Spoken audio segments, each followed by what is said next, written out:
소망합니다. 하나님 이루시고 역사하시고 붙들어 주시옵소서. 함께 하실 것을 믿고 간구하며 예수 그리스도 이름으로 기도합니다. 아멘. 네, 하나님 말씀 보도록 하겠습니다. 시편 65편 1절부터 13절까지의 말씀입니다. 시편 65편 1절부터 13절까지의 말씀. 저와 여러분이 한 절씩 교독하고 마지막 절은 합독하도록 하겠습니다. 교독합니다. 하나님이여 찬송이 시온에서 주를 기다리오며 사람이 서원을 주께 이행하리이다. 기도를 들으시는 주여 모든 육체가 주께 나아오리이다. 죄악이 나를 이겼사오니 우리의 허물을 주께서 사하시리이다. 주께서 택하시고 가까이 오게 하사 주의 뜰에 살게 하신 사람은 복이 있나이다. 우리가 주의 집 곧 주의 성전의 아름다움으로 만족하리이다. 우리 구원의 하나님이시여 땅의 모든 끝과 먼 바다에 있는 자가 의지할 주께서 의를 따라 어미하신 일로 우리에게 응답하시리이다.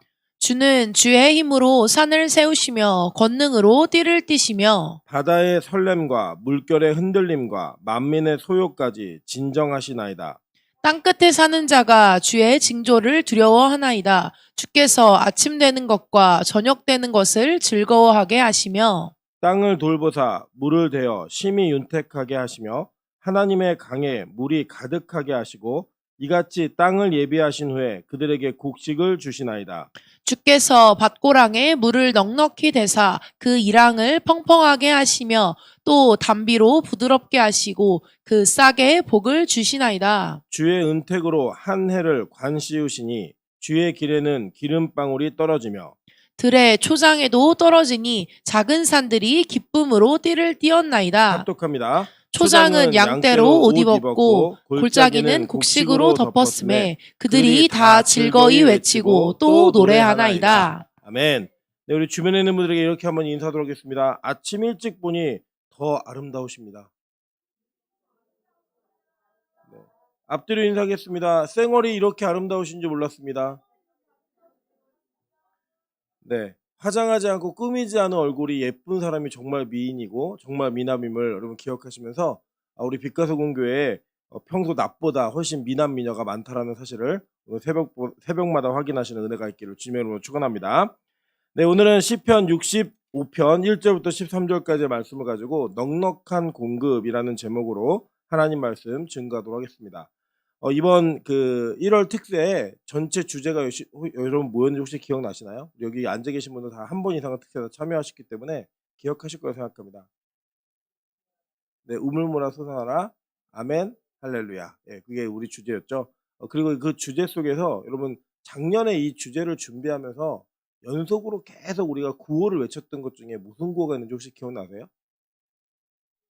그렇죠. 앞에서 뒤에서 밀어주고 앞에서 끌어주고 옆에서 잡아주고 위에서 인도해 주시고 밑에서 받쳐 주시고 예, 그게 이제 그 전체적인 제목이었잖아요. 사실은 그 전체 그 주제로서 우리가 구호를 외쳤던 그 구호가 제가 이 목회자의 길을 가기 위한 여러 가지 인도함 속에 저는 원래 5살 때부터 목사가 되겠다고 딱 이렇게 얘기하고 이렇게 항상 이야기했던 그런 기억 속에서 저는 진로 고민을 한 번도 하지 않고 왔습니다. 그런데 고등학교 때 저희 어머니께서 이 사역을 하셔야 된다라고 얘기하셨던 원장님이 계셨어요. 근데 그 기도원 이름이 천문 기도원이에요. 그리고 이제 이 원장님께서 저희 어머니에게 자꾸 집사로 가서 교회에서 일을 하니까 문제가 일어나니까 개척을 해라라고 얘기해서 신학을 하면서 개척을 하실 때 이제 저희 어머니에게 이제 이 기도원의 사명을 이렇게 하라고 권면해 주셨고 또 그 권면 속에서 그 친구분께서 기도하다가 응답받으신 기도원 이름이 하늘문 기도원입니다. 그래서 이 천문 기도원과 하늘문 기도원이 영적으로 이렇게 뭔가 딱 고리가 걸렸던 시간이 있어요. 이제 그런 어떤 만남이 있고 나서 제가 이제 그곳에 처음 가 가지고 기도를 받을 때 이제 목회자가 되고 싶다라는 이야기도 아무것도 안 하고 기도를 받을 때 그 원장님께서 기도해 주셨던 그 기도의 내용이 그 구호예요. 예. 그러니까 뒤에서 밀어주고 앞에서 끌어주고 옆에서 잡아주고 위에서 부어주시는 그 하나님의 은혜가 있다라는 그 이야기가 있었습니다.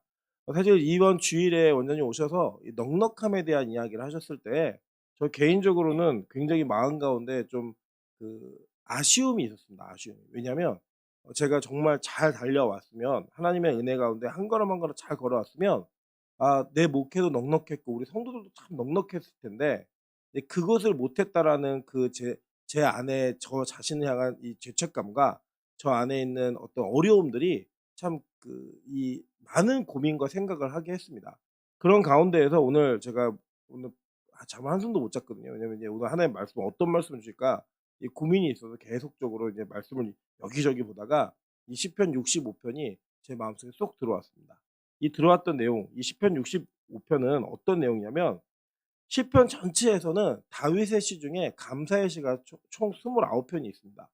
그중에 한 편인 책이 바로 이 65 편이에요. 다윗이 감사하는 이 감사의 기도 내용인데 이 시는 전통적으로 유대인들에게 장막절 그러니까 즉 이 추수를 거둔 다음에 거두면서 하는 노래의 시였어요, 이 시가. 사실은 우리 한국의 계절이나 환경으로는 지금 2월 달은 추수하거나 뭘 거두는 이 달은 아닙니다. 계절도 아니고.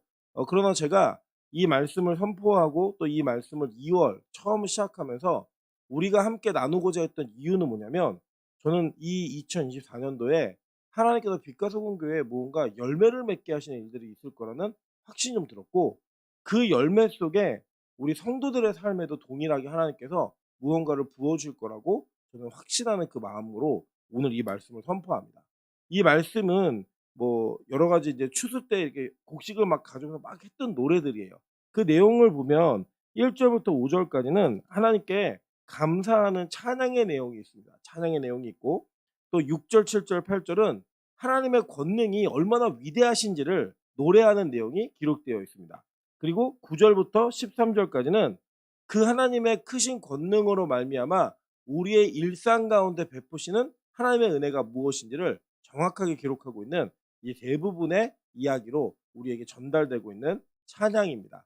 여러분 여기 보면 1 절에 이렇게 얘기하죠. 하나님이여 찬송이 시온에서 주를 기다리오며 사람이 서원을 주께 이행하리이다라고 이야기합니다. 여기 보면은 찬송을 의인화시켰죠. 그죠? 시온이 어디냐면 예루살렘이에요. 그러니까 이 예루살렘을 시온이라고 불렀고 우리는 이제 이 신약 시대를 살고 있는 사람들의 시온은 어떤 장소로서의 예루살렘이 아니라 어디죠?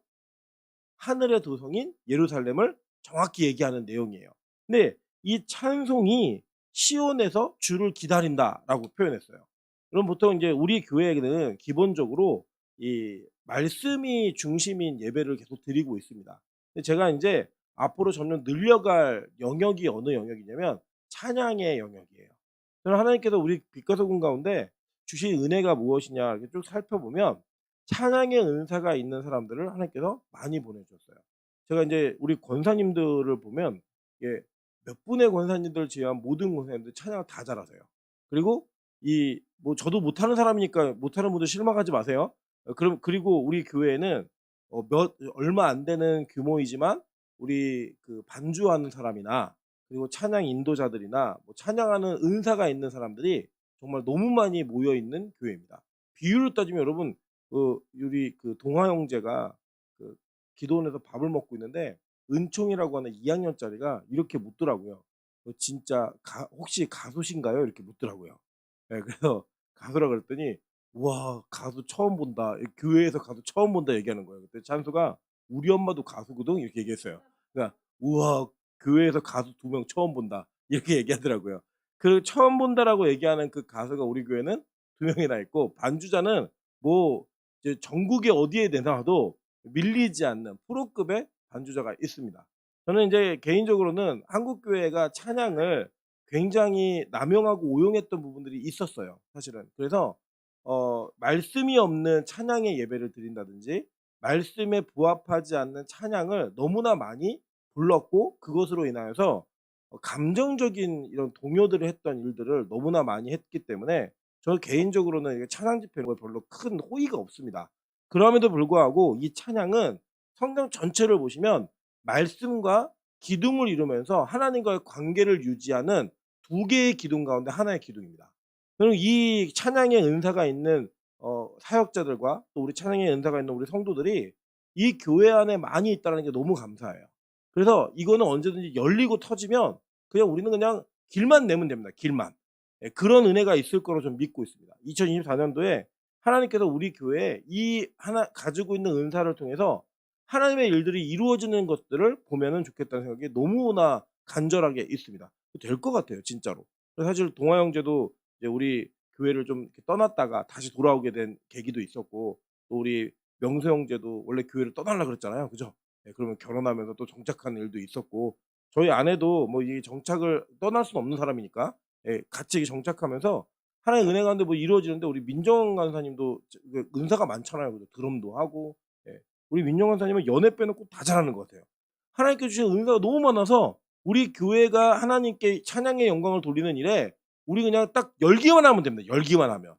그 일이 있을 것 같아요. 이건 너무나 중요한 사실이에요. 왜냐하면요, 우리 인간은 찬양하기 위해서 하나님께 지음을 받았습니다. 우리 말씀을 듣는 것도 마찬가지예요. 이 말씀을 듣고 나면 노랫말의 찬양이 아니라 하나님께 영광을 돌릴 수밖에 없는 우리의 삶의 현실이 정확하고 분명히 우리에게 그려진다라는 거예요. 여러분, 2024년도 특별히 2월 달에 하나님을 찬양할 만한 명분이, 하나님을 찬양할 만한 열매가 여러분의 가정 가운데, 교회 가운데 있기를 주님의 이름으로 축원합니다.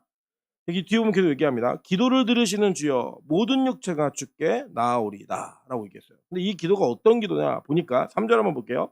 죄악이 나를 이겼사오니 우리의 허물을 주께서 사하시리이다 라고 얘기합니다. 여러분, 저는 개인적으로 이 다윗이 참 마음에 드는 것 중에 하나가 뭐냐면 완벽하지 않다라는 거예요.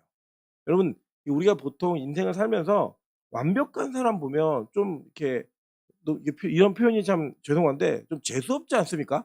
나는 못하는 게 너무 많은데 너무 완벽한 거예요. 뭐 지성, 영성, 뭐 외모, 집안, 모든 게 다 완벽하다. 이런 사람을 가까이 두는 게, 여러분, 우리가 마음이 여유가 있으세요? 아니면 이런 사람 가까이 두면 불편하세요? 불편하죠. 여러분, 안 불편하실 것 같아요? 여러분, 한번 생각해 보세요. 정말로 예를 들면 우리 권사님 연세에 그 연세에 가장 이뻤던 탤런트가 누군가요? 저는 몰라 가지고. 정윤희. 예, 정윤희 그 배우가 지금 여러분 옆에 앉아 계시다고 한번 생각해 보시면 비교가 될까 안 될까요? 물론 우리 권사님들 참 아름다우신 분들이시지만, 예, 정윤희가 내 옆에 앉아 있다 그러면 굉장히 위축됨이 있으실 거예요. 없으실까요? 되게 있으실 거예요, 아마. 아마 완벽한 사람, 우리가 볼 때 외적으로나 내적으로나 완벽한 사람이 있다 그러면 우리 참 불편합니다. 그런데 저는 다윗이 너무 감사한 건 뭐냐면, 다윗은 우리가 지을 수 없는, 감히 상상도 못하는 죄를 너무나 많이 지었던 사람이에요. 그런데 그 지었던 환경 속에서 용서함을 경험했던 고백이 그의 기도와 그의 삶과 그의 찬양 가운데 나타나더라는 거예요. 여러분, 이게 얼마나 큰 간격이냐면, 우리가 이런 게 있잖아요. 어떤 사람이 나보다 좀 못한 것 같은데 이 사람이 해내면 우리 안에 어떤 마음이 생기죠? 나도 할 수 있겠다. 이런 마음 안 생기세요? 나도 할 수 있겠다. 이런 마음이 생기고, 그런 어떤 예를 들어 같이 좀 기도를 못 했는데 어떤 애 기도를 탁 하기 시작하는 거예요. 나도 할 수 있겠다 없겠다. 있겠다는 마음이 들 수 있는 거예요. 그런 식의 어떤 우리의 걸음들을 주변에 있었던 나와 비슷한, 때로는 나보다 조금 못했다고 생각한 사람들이 해내기 시작하면 그게 이루어지는데, 다윗이 어떤 고백을 하냐면 감사의 고백을 하는데 그의 기도가 응답되었다라는 거예요. 그럼 나왔는데 그 응답의 내용이 뭔가 봤더니 그 내용은 자신이 죄악에 졌다는 거예요. 죄가 자기를 이긴 거예요. 그런데 그 죄가 어떻게 됐다는 거예요? 사해졌다라는 거, 그 응답을 경험하게 된 거예요. 그래서 내가 용서받은 사람은 남을 용서할 수 있는 여유가 생기고요. 내가 용서받은 경험이 있으면 남도 용서받을 수 있다라고 하는 분명한 여유가 생깁니다. 여러분, 저는 우리 빛가서공 교회가 용서가 뭔지를 경험하는 은혜가 있는 그런 교회였으면 좋겠습니다. 특별히 2월 달에 여러분 용서를 경험하는 은혜가 있었으면 좋겠어요. 그러면 저는요, 개인적으로 제가 하나님 앞에서 온전함께 살았다고, 별로 큰 의미 없이 살았다고 생각했을 때는 제 설교는 항상 상대를 정죄하고 공격하고 날카롭고 때리는 설교를 참 많이 했습니다.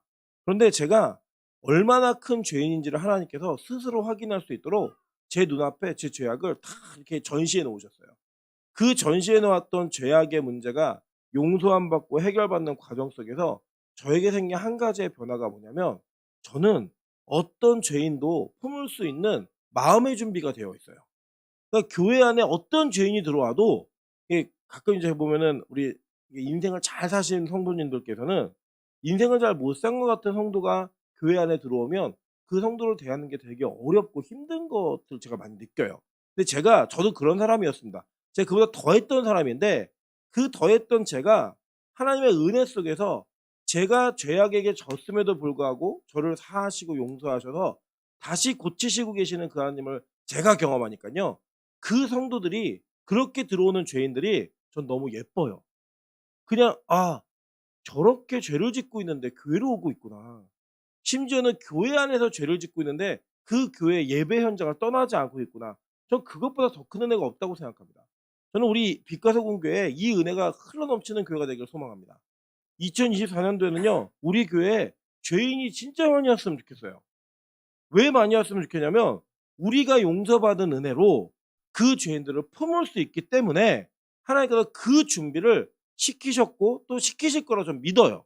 여러분 그래서요 용서받으세요. 그리고 용서받기 위해서는 뭐 하셔야 되냐면 들키셔야 됩니다. 들키는 게 복이고요. 그 들킨 이후에 용서받는 게 감사의 제목인 거예요. 얼마나 감사했겠어요. 여러분 다윗이 무슨 죄를 졌나 우리 다 아시잖아요. 그죠? 간음, 살인, 그죠? 속이는 거 뭐 어떤 죄도 너무 잔인하지 않습니까? 이 다윗이 밧세바를 취하기 위해 그 죄악을 숨기기 은폐하기 위해 그 남편이었던 우리아를 어떻게 죽이냐면 "야 우리아를 이렇게 죽여."라고 하는 편지를 그의 손에 들려서 아합에게 보냅니다. 그 저기 요압에게 보냅니다. 이게 말이 됩니까? 차라리 다른 전령을 통해서 이렇게 죽여 지령을 내릴 수가 있잖아요. 근데 충성된 우리아를 어떻게 이용했냐면 그의 손에 봉인되어진 편지를 들려 가지고 어떻게 죽을지를 보냈어요. 너무 잔인한 사람이에요. 근데 이 잔인한 사람이 인간적으로 생각할 때 용서받을 수 없다니깐요. 없는데 그 용서받을 수 없는 자가 용서함을 경험하고 나니깐요. 그게 감사의 시에 자신의 죄악이 용서받은 걸 서슴없이 고백할 수 있는 은혜의 자리로 나오더라는 거예요. 그럼 저는 우리 빛과 소금교가 이런 고백이 맞는 은혜가 있었으면 좋겠고요. 2월 달에 이 고백을 경험하셨으면 좋겠습니다. 혹시 안 들킨 죄악이 있으십니까? 그럼 이번 2 월에 꼭 들키십시오. 그리고 그 들킨 죄악을 꼭 용서함 받으세요. 꼭 사함을 입으세요. 그럼요. 이걸 가지고요. 어떤 일이 벌어지냐. 이 뒤에 보세요. "주께서 택하시고 가까이 오게 하사 주의 뜰에 살게 하신 사람은 복이 있나이다." 라고 얘기해요.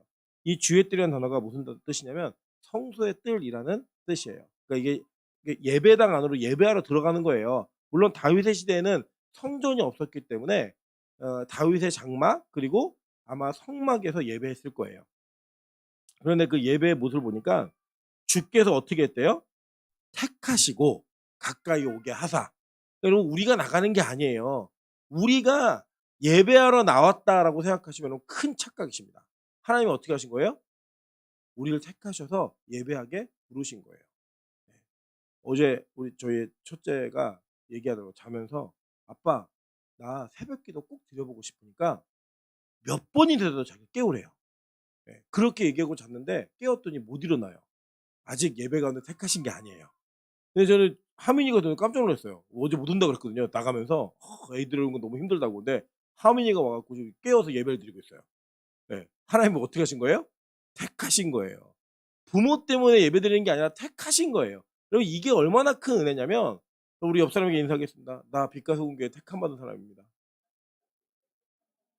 네. 여러분이 이 교회를 자랑스럽게 여기셔야 됩니다. 왜요? 하나님께서 택하셔 가지고 제일 좋은 포지션에 두셨어요. 그런데 제가 한번 이런 생각해 봤거든요. 예 인제 그 개척 대형 교회에서 이렇게 이렇게 밀어 줘 가지고 분립개척한 목사님하고 좀 통화하면서 어떤 얘기를 했냐면 분립개척을 한 분이 어떠한 조건으로 개척했는지 제가 이렇게 들었어요. 그러니까 딱 들어보니까 어떤 조건이냐면 일반 목사는 스스로는 할 수 없는 조건이에요. 보증금도 이만큼 내주고 또 2년 동안 그 사례비도 원래 교회가 책임져 주고 이 성도도 이만큼 보내 주고 이런 여러 가지 환경들이 있더라고요. 근데 여러분 그렇게 개척하는 목사님이 있는 반면에 정말 열리지가 않아 하고 고생하다가 가정에서 개척하시는 분도 계시고 정말 우리가 볼 때는 '이게 교회가 맞나?'라고 싶을 정도의 너무나 초라한 곳에서부터 목회를 시작하는 분도 계세요.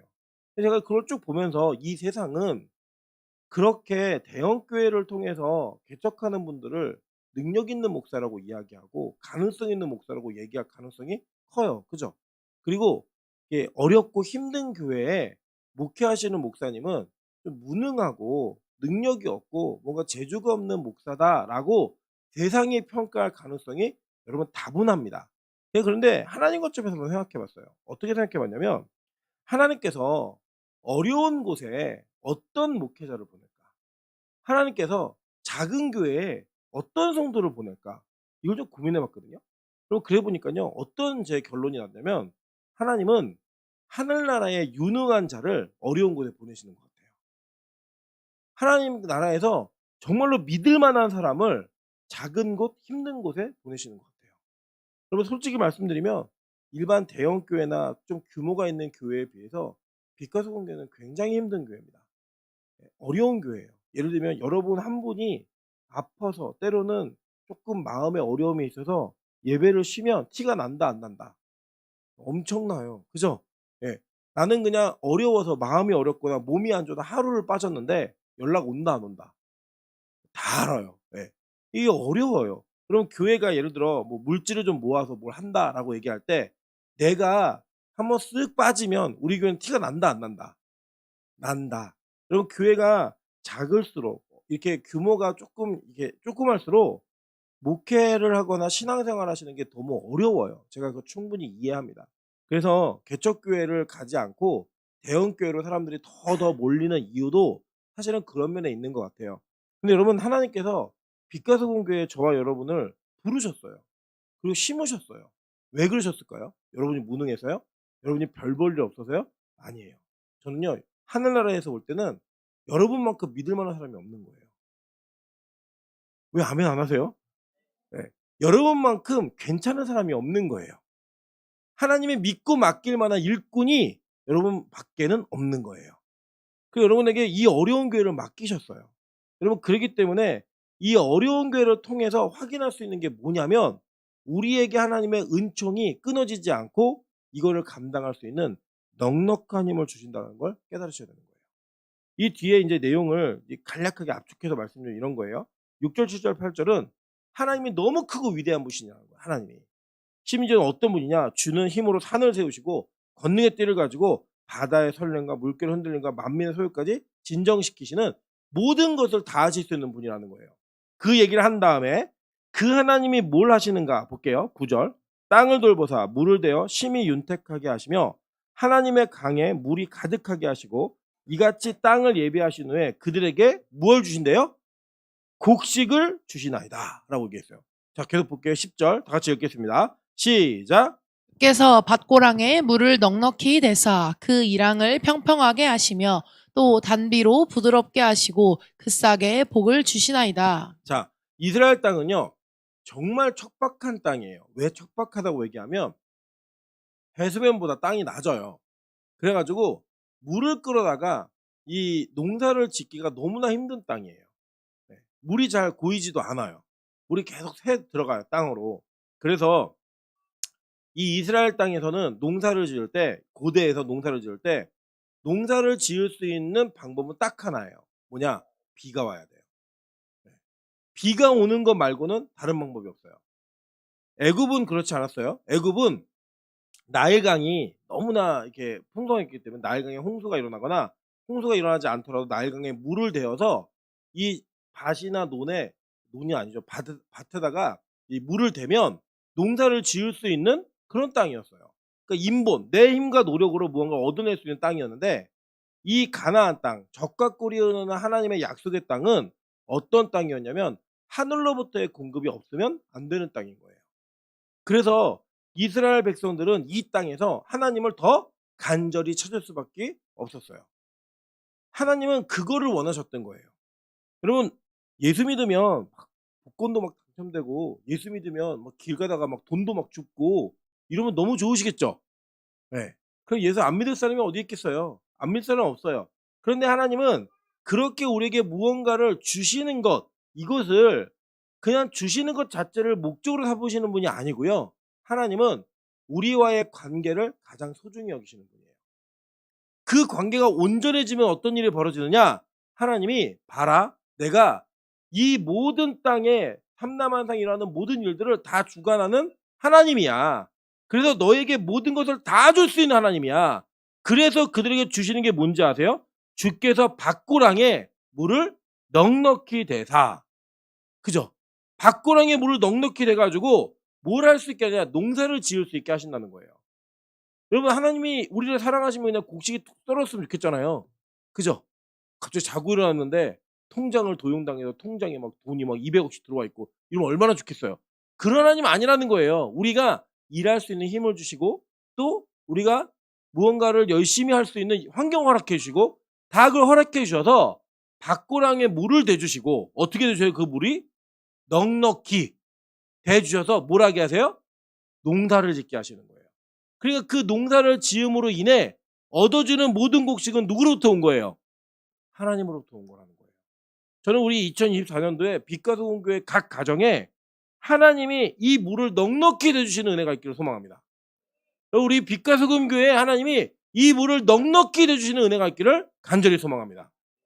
강단에서부터 생수의 말씀이 흘러넘치고 죄인들이 마구 몰려들었을 때 우리 그 죄인들을 농사 지어셔야 돼요. 영혼의 농사를. 그 준비를 할 수 있는 2024년이 저는 빛과 소금 교회에 허락되어진 그 은혜가 되기를 소망합니다. 다윗이 뭐라고 고백하느냐? 11절 보세요. 주의 은택으로 한 해를 관 씌우시니 주의 길에는 기름방울이 떨어지며 들의 초장에도 떨어지니. 그 뭐예요? 기름이 막 주주도 막 흐르는 거예요. 막 영혼들이 막 주주도 막 보이는 거예요. 이런 일들이 벌어지는 그 과정을 통해 저와 여러분에게 하나님의 계획이 이루어지는 2024년에 은혜를 좀 경험하셨으면 좋겠어요. 우물모라 솟아나라, 이게 뭐냐면 어디에 말씀에 근거한 거냐면 부엘이 이 히브리어로 뭐라 그랬죠? 우물이라 그랬죠. 우물. 그죠? 이 부엘이라고 하는 그 광야에서 우물이 터져요. 그 우물이 여러분 그냥 야, 물 터졌네 이 정도의 개념이 아니고요. 광야는 마실 물이 없는 곳이에요. 거기에서 우물을 만났다고 하는 건요, 뭐냐면요, 하나님께서 주시는 가장 큰 축복이에요. 지금도 이 팔레스타인 지역, 그 근동 지역에서는요, 우물 갖고 부족끼리 전쟁합니다. 싸워요.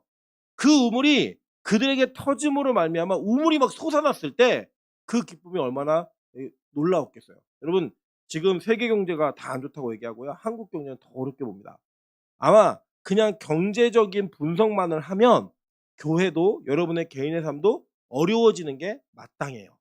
근데 그 가운데에 이 넉넉함이라고 하는 기도의 제목과 이 넉넉함이라고 하는 우리가 소망할 제목을 주셨다라고 하는 거, 이거 명심하셔야 돼요. 이게 되게 중요한 포인트예요.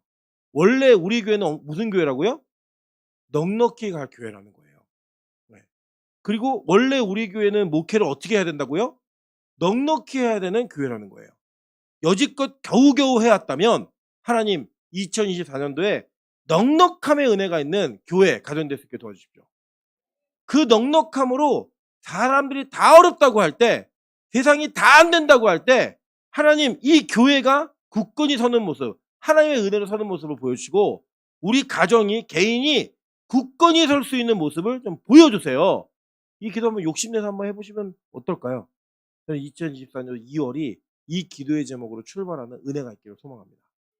저는 그래서 각 가정에게 또 우리에게 보여주는 그 은혜로 말미암아 놀라운 하나님의 은혜가 나타나는 그 역사가 있기를 주님의 이름으로 축원합니다. 제가 같이 한번 통성으로 기도할 때, 하나님, 우리가 우리의 힘과 능력으로는 할 수 없는 그 일들이 너무나 많이 있습니다. 특별히 이 인생을 살아오면서 이제 또 한 해가 갔어요. 또 한 해가 갔고 또 이제 한 해를 더 보내는 이 출발을 금방 한 것 같은데 벌써 1월이 또 다 갔습니다. 하나님, 그렇게 매년 가는 가운데 이 올해에는 하나님이 주시는 열매를 좀 맺는 그런 은혜해가 될 수 있게 좀 도와주십시오. 교회도 우리 성도의 개인의 삶도 이 은혜가 있음으로 말미암아 주께서 밭고랑에 물을 넉넉히 대주시는 그 은혜를 통해서 이번 24년도의 농사는 잘 지을 수 있게 좀 도와주시고 추수할 곡식이 많은 인생이 될 수 있도록 이 교회와 우리 개인의 삶을, 가정의 삶을 축복해 달라고, 감사의 시를 진심으로 찬양하며 고백할 수 있는 은혜가 있게 도와달라고 우리 주여 한번 외치네 통성으로 같이 한번 기도하며 나가도록 하겠습니다. 주여!